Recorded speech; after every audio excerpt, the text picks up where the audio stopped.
Ladies and Habibis, we are going to introduction to you rising star of South Asia. He is very well educated. He knows Islam and Christianity very well. He done what they said he can't. He is Doctor. Alhamdulillah. Wait a minute, what are you doing, Zakir? You come out, it's not you. Habibi, take him out. Sorry, there was some problem. He's Adam Sikar.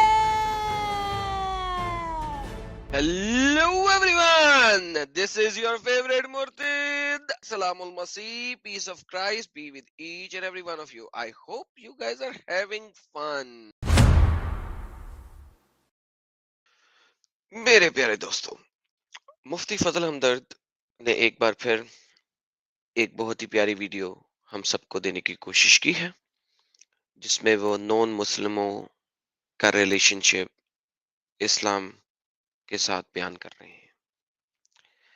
دیکھیں دوستو، مفتی فضل ہمدرد ماشاءاللہ سے deception کے اس اعلیٰ مقام پر فائز ہیں جس کا ہم اور آپ کبھی تعین ہی نہیں کر سکتے، لیکن جب یہ کچھ بات بولتے ہیں اس قسم کی تو اس کا جواب دینا میں بہت ضروری سمجھتا ہوں۔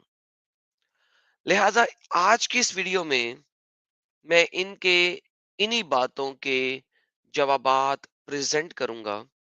امید ہے کہ آپ لوگوں کو پسند آئے گا۔ تو ہمارے پیارے مفتی فضل ہمدرد ہمیں بتائیں گے کہ اگر آپ کو یہ کہتا ہے کہ مسلمان لوگ غیر مسلموں کے ساتھ اسپیشلی ہندوؤں کے ساتھ دوستی وغیرہ نہیں رکھ سکتے وغیرہ وغیرہ وغیرہ وغیرہ، تو پہلے تحقیق کر لیں۔ آئیے سر مفتی فضل ہمدرد کی زبانی سنتے ہیں۔ سمجھتا ہوں کہ آج کے زمانے کے اندر اگر کوئی آپ سے یہ بات کرتا ہے تو آپ کو پہلے چاہیے کہ آپ تحقیق کر لیں، ریسرچ کر لیں، یا کسی جانکار شخص سے یہ بات پوچھ لیں کہ قرآن میں ایسا لکھا ہوا یا نہیں لکھا ہوا۔ آپ نے چونکہ جی بالکل، قرآن میں ایسا لکھا ہوا ہے کہ نہیں لکھا ہوا۔ دیکھتے ہیں کہ اتنی تمہید ماننے کے بعد ابھی یہ مزید 2 منٹ بولیں گے تمہیدن، اس کے بعد یہ آیت کون سی دیں گے وہ بھی ہم دیکھتے ہیں۔ دیکھیں تھوڑی سی اور کیا بات کرنے لگے، ایک بڑی مزدار بات بیچ میں بولتے ہیں۔ سے یہ پوچھا ہے تو میں آپ کو اس کا جواب دوں گا کہ قرآن میں ایسا کہیں پر بھی نہیں ہے۔ ایک غیر مسلم کہیں پہ بھی نہیں ہے، کیا نہیں ہے کہیں پہ؟ دیکھیے گا خاص طور پر ایک ہندو کا ریلیشن شپ مسلمان کے ساتھ کس طرح سے ہونا چاہیے، ایک مسلمان کا ہندو کے ساتھ، غیر مسلم کے ساتھ تعلقات کس طرح کے ہونے چاہیے ایک مسلم کنٹری کے اندر یا دنیا میں کہیں پر بھی ہو، قرآن اس بارے میں کیا کہتا ہے، آج میں اس ویڈیو کے اندر ایک ایک چیز آپ کو بتاؤں گا۔ اور اس کی وجہ یہ ہے کہ بہت ساری چیزیں غلط طور پر پھیل چکی ہیں دونوں طرف۔ آج ہمیں یہ بتائیں گے۔ تو بہرحال جو سوال ہے اس کے اوپر میں آتا ہوں اور اس کا جواب دیتا ہوں۔ دیکھیں اگر آپ قرآن کا مطالعہ کریں گے نا، اسٹڈی کریں گے، تو اس میں تو کہیں پر ہندو ورڈ اور ہندو شبد موجود نہیں ہے پورے قرآن۔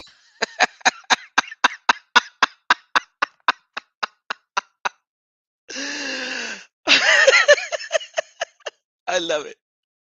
I love it. اس کا جواب پتہ کیا ہے؟ کیونکہ جب محمد تھا نا اس علاقے میں ہندو نہیں تھے۔ اس کو کیا پتا ہو کہ ہندو کوئی دھرم ہے؟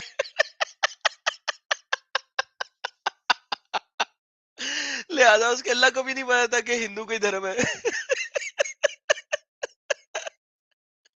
Man, this guy is funny.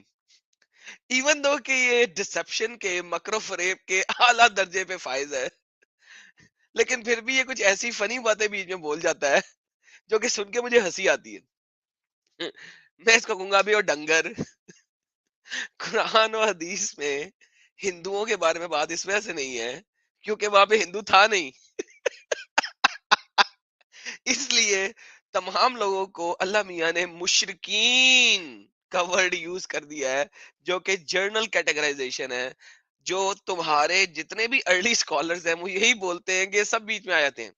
اچھا، ورڈ مشرک، یہ ورڈ مشرک نکلا ہے ایک ایسے شخص جو کہ شرک کرتا ہے۔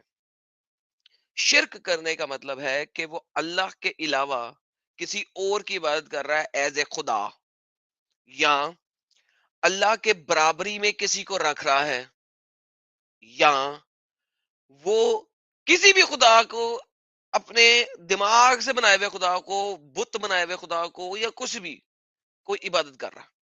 لہذا this is a very very generic terminology. ٹھیک ہے. جب آپ شرک کے اوپر جائیں گے تو آپ کو مختلف اس کی ٹرانسلیشن ملیں گی اور یہ سارا کچھ اس میں انکیپسولیٹ ہوتا ہے. اسی وجہ سے یہ مسلمان لوگ جو ہیں کرسچنز کو بھی مشرک کہتے ہیں. کیوں مشرک کہتے ہیں؟ کہ وہ کہتے ہیں کہ یہ عیسیٰ کو بھی انہوں نے اللہ کے برابر رکھ دیا.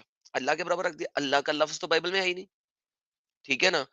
لیکن یہ لوگ اللہ بیچ میں ڈال دیتے ہیں. حالانکہ اگر آپ God the father, God the son, God the holy spirit کریں گے تو اللہ فادر تو ہو نہیں سکتا. قرآن میں 4 ڈفرنٹ مقامات پہ آیا ہوا ہے کہ اللہ اسپرچل فادر بھی نہیں، اللہ فادر بھی نہیں ہے. میں اس ڈیٹیل میں نہیں جاؤں گا. بیسیکلی کسی کو بھی خدا کے لیول کے اوپر رکھ دینا، اٹ مینس کہ آپ نے اس کی برابری کر دی اللہ کے برابر. لہٰذا اگر کوئی ہندو بولتا ہے کہ لیٹ سے برہما ان کا کوئی جو ہے وہ خدا ہے جو جو نظر نہیں آتا اور ہی از دیئر، دیٹس شرک. irrespectively دیٹس شرک. کیونکہ آپ اللہ کے برابر کسی کو لے کے آ رہے ہیں. ٹھیک ہے. لیٹ لون کہ آپ کرشنا کو یا رام کو یا کسی اور کو بیچ میں لے آئے، اٹس شرک. Same is the case. اچھا ایون قرآن جو ہے وہ تو ایزرا کو بھی خدا کے برابر بنایا بیٹھا ہوا ہے، جو کہ جوز کا سپوزٹلی کیونکہ جوز کی کسی بھی اسکرپچر میں عزیر کا ذکر نہیں ہے ایز ابن اللہ، نہیں ہے. چیلنج ہے، آپ کو نہیں ملے گا. لیکن وہ بنا کے بیٹھے ہوئے ہیں مسلمان لوگ، اللہ لوگ بیسیکلی. اللہ جو ہے اللہ قرآن میں بنا کے بیٹھا ہوا ہے. اینی ہاؤ اس کے بعد آگے دیکھتے ہیں کہ یہ کیا کہتے ہیں. قرآن کے اندر کسی بھی جگہ پر یہ ہندو کا لفظ جو ہے یہ موجود نہیں ہے. اور ہاں بالکل نہیں ہے، مجھے پتہ لگ گیا یہ بات. دھرم کا جو ہے وہ دین لفظ استعمال ہوا ہے. قرآن میں ہے دین القیم، اسی کو اگر آپ ٹرانسلیٹ کر لیں ہندی کے اندر تو ستیہ سناتن اس کا مطلب ہوتا ہے. بہرحال اب اس ماشاء اللہ.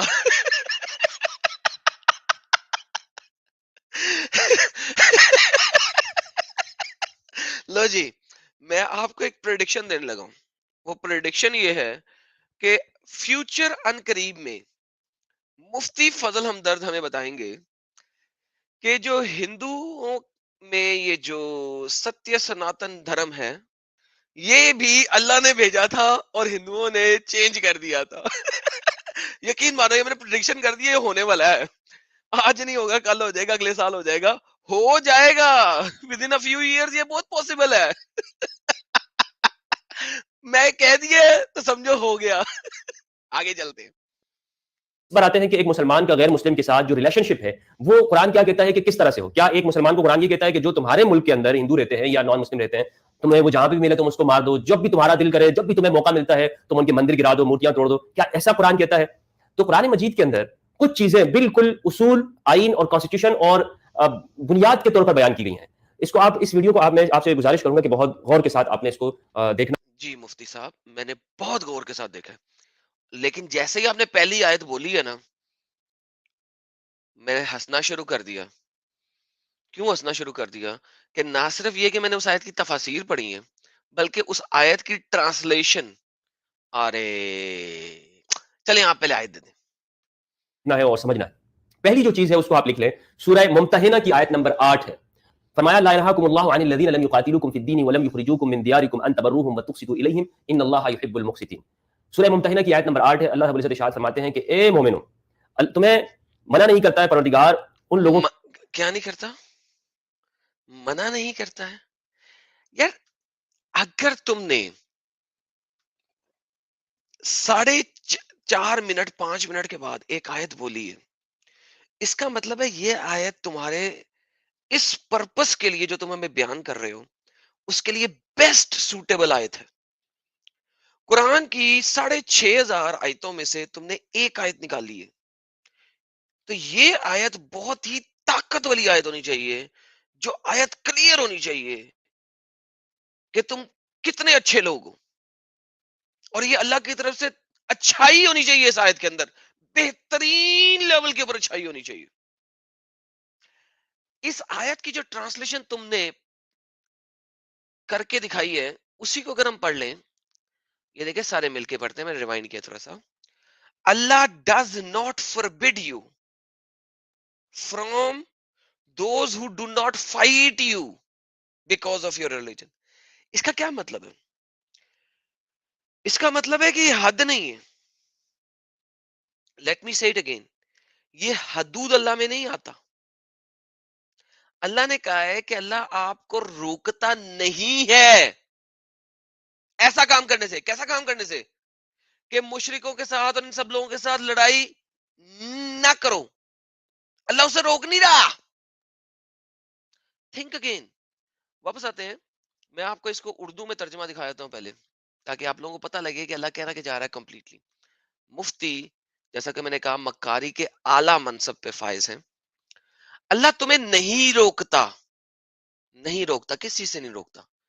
ان لوگوں سے جنہوں نے دین کے معاملے میں تم سے کبھی جنگ نہیں کی اور تمہیں تمہارے گھروں سے نہیں نکالا، تم ان کے ساتھ کوئی بھلائی کرو. تو اللہ بھلائی کرنے سے نہیں روک رہا. اس کا ریورسل لے لیں. اگر آپ بھلائی نہ کرو تو اللہ گناہ دے رہا نہیں، کیونکہ اللہ بھلائی کرنے سے نہیں روک رہا.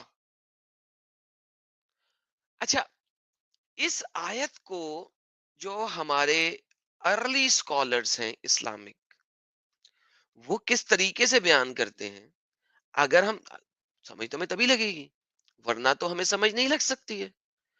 اچھا، اس آیت کا کانٹیکسٹ ایک آیت پیچھے سے چل رہا ہے اور اس کا کانٹیکسٹ اور پیچھے سے چل رہا ہے. اب ہم دیکھتے ہیں ابن کثیر صاحب ہمیں کیا بتاتے ہیں. جناب، انہوں نے دکھائی تھی سورہ ممتنہ کی آیت نمبر 8. ہم چلتے ہیں آیت نمبر 7 سے. اس میں کیا بتا رہے ہیں ابن کثیر صاحب؟ یہ بتاتے ہیں دوبارہ تاکہ محبت کی ممانعت، لو نہ کرنے کی، پیار نہ کرنے کی دوبارہ تاکید. دوبارہ پڑھتے ہیں. کفار سے محبت کی ممانعت کی دوبارہ تاکید، یعنی کہ سیکنڈ ٹائم تاکید کی اللہ میاں نے کفار سے محبت نہ کرنے کی. کافروں سے محبت رکھنے کی ممانعت یعنی کہ منع کرنا. اب اللہ میاں ارشاد کیا کر رہا ہے؟ ارشاد ہوتا ہے کہ بسا اوقات ممکن ہے کہ ابھی ابھی اللہ تم میں اور ان میں میل ملاپ کرا دے، فرقت کے بعد محبت، مودات اور الفت پیدا کر دے. کون سی چیز ہے جس پہ اللہ قادر نہ ہوگا؟ اچھا، اب اصل میں دیکھتے ہیں کہ جو ہماری آیت ہے وہ کہاں پہ آتی ہے. اب جو اللہ نے اور محمد صاحب نے کہا وہ کیا ہے؟ صحیح مسلم شریف کی حدیث میں سے ہے کہ حضرت ابو سفیان نے اسلام قبول کرنے کے بعد حضور سے کہا کہ یا رسول اللہ، میری 3 درخواستیں ہیں، اگر اجازت ہو تو عرض کروں. یہ کب ہو رہا ہے؟ فتح مکہ کے بعد. آپ نے فرمایا کہو. اس نے کہا اول تو یہ مجھے اجازت دیجیے کہ جس طرح میں کفر کے زمانے میں مسلمانوں سے مسلسل جنگ کرتا رہا، اب اسلام کے زمانے میں کافروں سے برابر لڑائی جاری رکھوں. اس کو اپروو کس نے کیا ہے؟ محمد صاحب نے. آپ نے اسے منظور فرمایا. کافروں سے مسلسل لڑائی کرو. یہ وہ آیتیں ہیں جو ان صاحب نے دی ہیں. پھر کہا میرے لڑکے معاویہ کو اپنا منشی بنا لیجئے. آپ نے اسے بھی منظور فرمایا، اور یہ کلام پہلے گزر چکا ہے. اور میری بہترین عرب بچی ام حبیبہ کو اپنی زوجیت میں قبول فرمائیے. آپ نے یہ بھی منظور فرما لیا.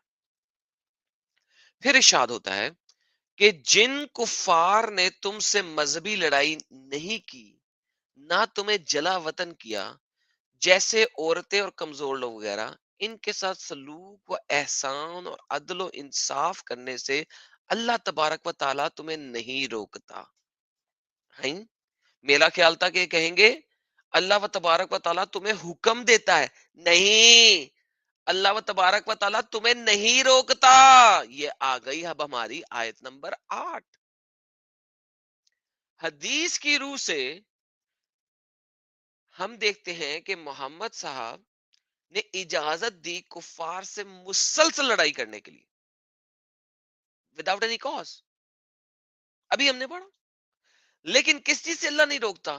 کہ اگر تم چاہو تو عورتیں اور کمزور لوگ وغیرہ جو رہ گئے ہیں پیچھے، جو تمہیں جلا وطن نہیں کیا، جن کو تم نے قتل نہیں کیا، ان لوگوں کے ساتھ حسن سلوک، عدل و انصاف کرنے سے اللہ تبارک و تعالیٰ تمہیں نہیں روکتا. نہیں روکتا. ہماری مسلم میں ہے کہ حضرت اسما بنت ابو بکر کے پاس ان کی مشرک ماں آئیں. یہ اس زمانے کا ذکر ہے. ہم ونس اگین کن کے بارے میں پڑھ رہے ہیں؟ بڈھے لوگ، بوڑھے بزرگ لوگ، عورتیں لوگ، ٹھیک ہے، جو ابھی مشرک ہیں، نارمل لوگ نہیں، ان کو تو جلا وطن کر دیا آپ نے. جس میں حضرت صلی اللہ علیہ وسلم اور مشرکین مکہ کے درمیان صلح نامہ ہو چکا تھا. حضرت اسما خدمت نبوی میں حاضر ہو کے مسئلہ پوچھتی ہے، میری ماں آئی ہوئی ہے اور اب تک وہ اس دین سے الگ ہیں، کیا مجھے جائز ہے کہ میں ان کے ساتھ اچھا سلوک کروں، یعنی کہ سلوک کروں؟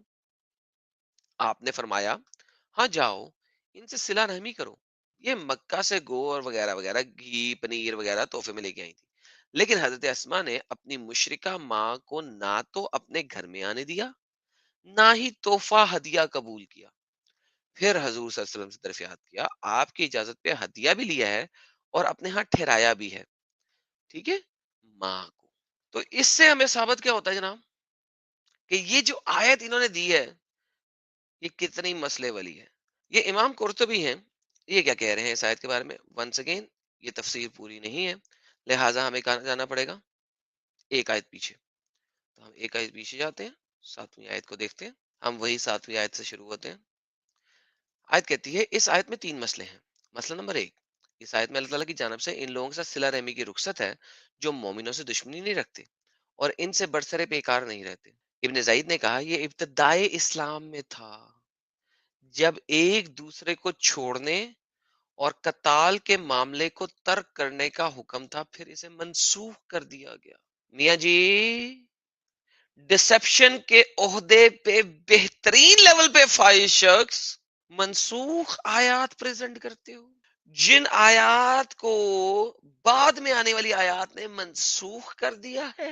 قتادہ نے کہا اسے التوبہ کی آیت نمبر 5 نے منسوخ کیا ہے. جیسا کہ میں نے بہت ساری دفعہ پہلے بتایا ہوا ہے کہ سورہ توبہ کی آیت نمبر 5 نے قرآن کی 72 آیتوں کو منسوخ کیا ہوا ہے. ان میں سے ایک ہے، ایک کول کیا ہے. یہ حکم خاص علت کی بنا پر تھا اور وہ صلح تھی. جب فتح مکہ کے ساتھ صلح ختم ہو گئی تو یہ حکم بھی منسوخ ہو گیا.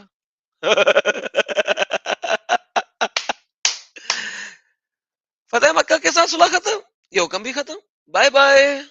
یعنی کہ 5 منٹ بعد جو آیت انہوں نے پریزنٹ کی ہے ابن کثیر کے مطابق وہ بڈھی عورتوں اور بزرگوں اور ماؤں شاؤں لیول کے لوگوں کے لیے. قرطبی کے مطابق آیت منسوخ ہے، جنیرک پھر بھی نہیں، ادھر تو جنیرک نہیں ہے، ادھر تو ویسے ہی منسوخ ہے، اور صرف اس کی قرات و تلاوت باقی رہ گئی ہے. ایک کو یہ بھی کیا ہے کہ فتح مکہ کے ساتھ صلح ہو گئی تھی، ختم ہو گئی تھی، تو یہ حکم بھی منسوخ ہو گیا اور صرف اس کی قرات و تلاوت ہی باقی رہ گئی ہے. دوسرا والا قول پڑھ لیتے ہیں.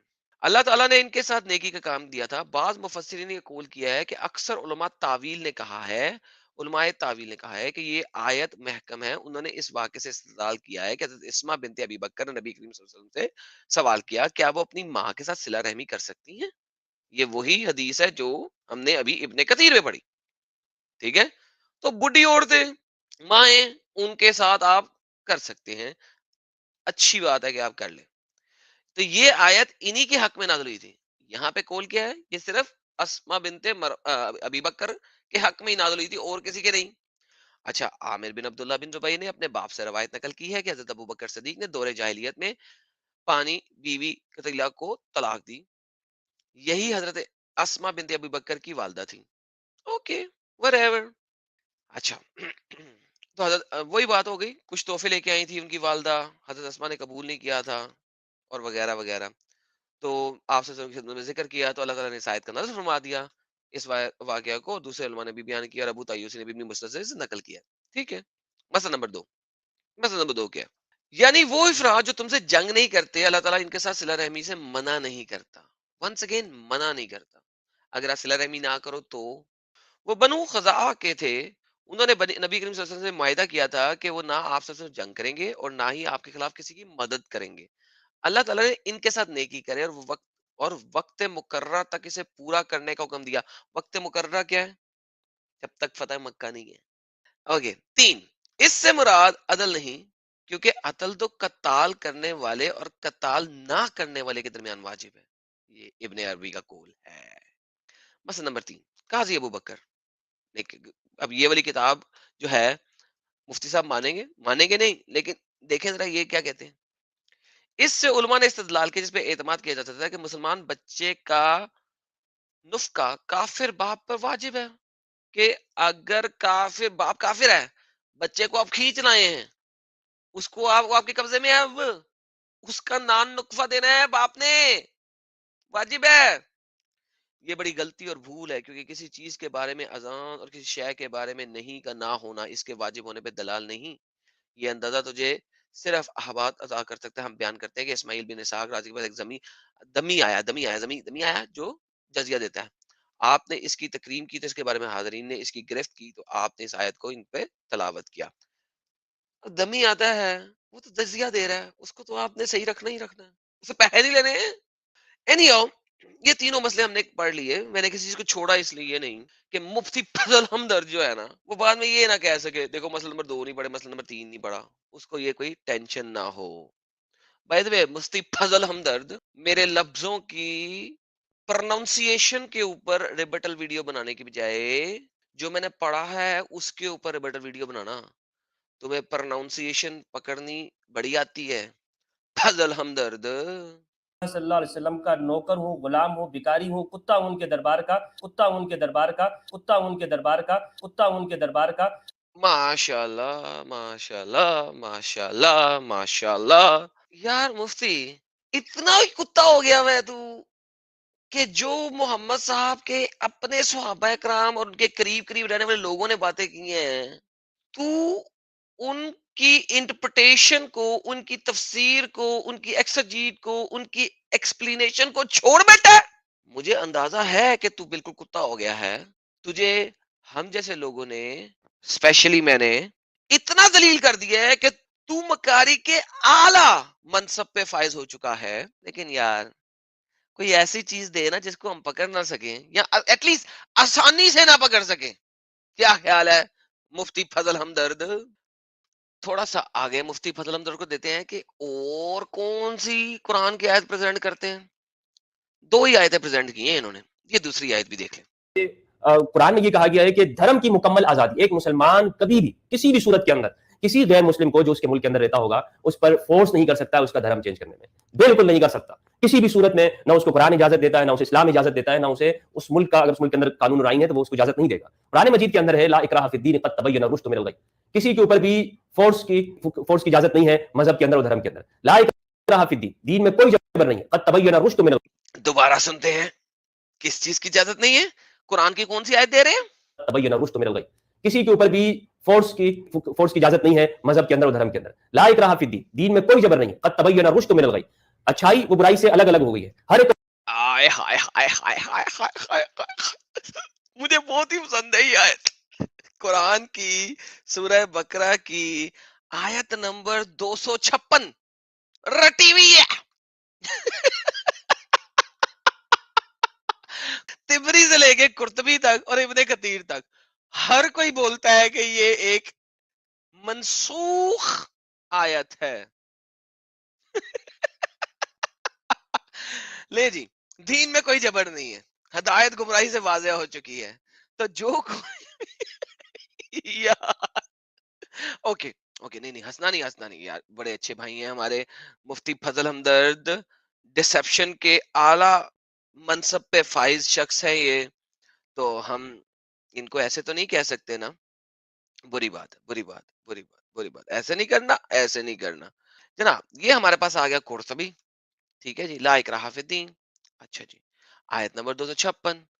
اچھا، اس میں 2 مسئلے ہیں. پہلا والا مسئلہ ہم بعد میں پڑھتے ہیں، اصل میں دوسرا والا مسئلہ پہلے پڑھ لیں تاکہ میری بات ثابت ہو جائے. اس آیت کے معنی میں علماء کا اختلاف ہے، اس میں 6 قول ہیں. پہلا قول، یہ آیت منسوخ ہے.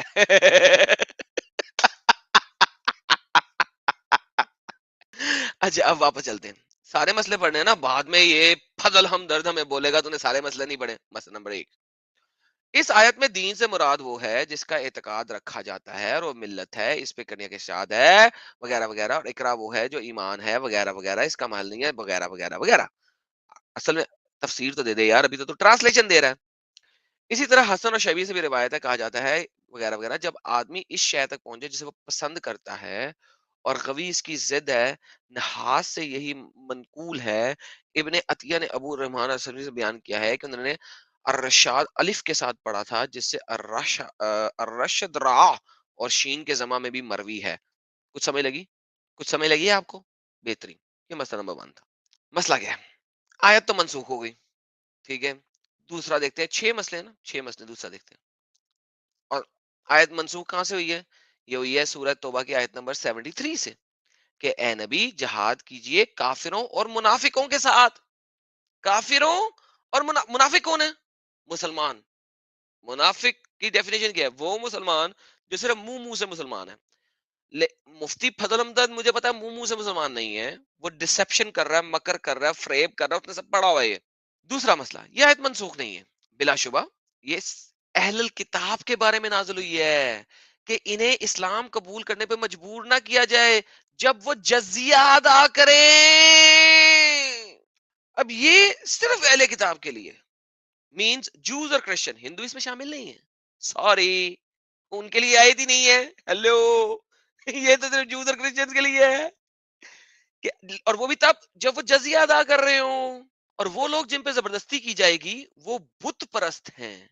ہاں، تو یہ آیت بت پرست لوگوں کے لیے آئی نہیں، لہذا بت پرست لوگ یعنی کہ ہندوز، یعنی کہ سناتنیز، ان پہ تو زبردستی کی جائے گی۔ سو ان سے اسلام کے سوا کوئی شے قبول نہیں کی جائے گی۔ مفتی فضل ہمدرد، ڈسپشن کے اعلیٰ منصب پہ فائز شخص، یہ آیت پریزنٹ کرنی تھی انہیں۔ دوسری آیت نے یہ پریزنٹ کی ہے۔ اما یار کتنا رو گے تم لوگ، کتنا جھوٹ بولو گے۔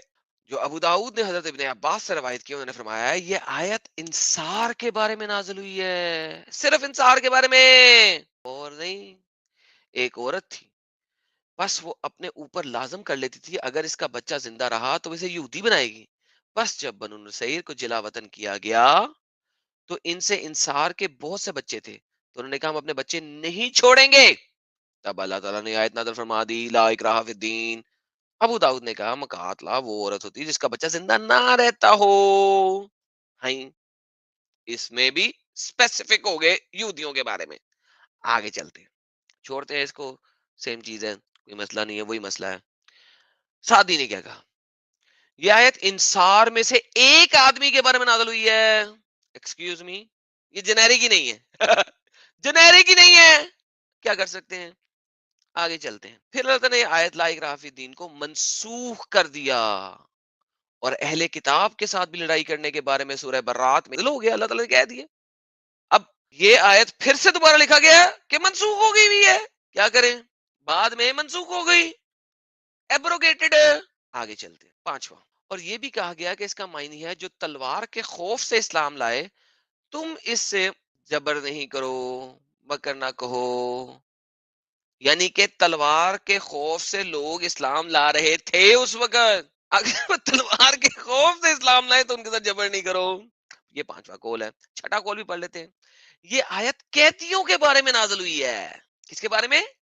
قیدیوں کے بارے میں، جب وہ اہل کتاب میں سے ہوں، کہ ان پر زبردستی نہ کی جائے، ٹھیک ہے، جب وہ بڑے ہوں، اور اگر وہ مجوسی ہوں، جھوٹے ہوں، یا بڑے یا بت پرست ہوں، تو بلا شبہ انہیں اسلام پر مجبور کیا جائے گا۔ لا اکراہ فی الدین کی ٹیں فش۔